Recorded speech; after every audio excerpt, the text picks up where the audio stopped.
No dia 7 de setembro, nós comemoramos a independência do Brasil, o dia da nossa pátria. Independência? Que independência é essa? Acompanhe a historinha que a tia Fernanda vai contar para vocês sobre esse dia. Há muito, muito tempo atrás, em 1808, a família real portuguesa precisou vir morar aqui no Brasil. E nessa época, o Brasil era colônia de Portugal. Ou seja, todas as nossas riquezas, como o ouro, a madeira, eram explorados e levados para Portugal. Por volta de 1820, a família real portuguesa, que morava aqui no Brasil, precisou voltar para Portugal.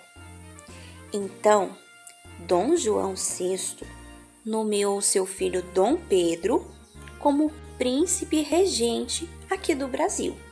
E ele ficou responsável de cuidar e extrair as riquezas do nosso Brasil e enviar até Portugal.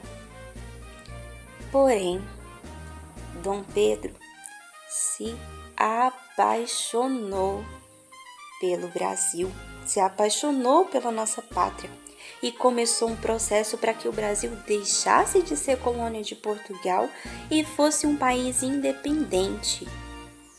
Ao perceber isso, a corte portuguesa enviou uma carta para Dom Pedro, exigindo seu retorno para Portugal.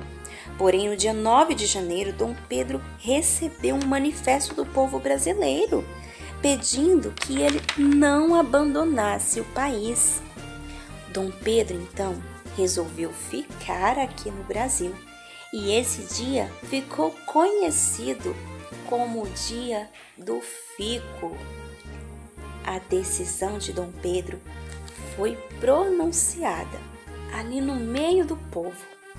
E ele pronunciou assim: se é para o bem de todos e felicidade geral da nação, diga ao povo que fico.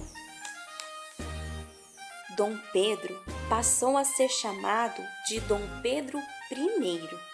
Após o Dia do Fico, Dom Pedro I traçou uma série de medidas que mudariam a história do Brasil.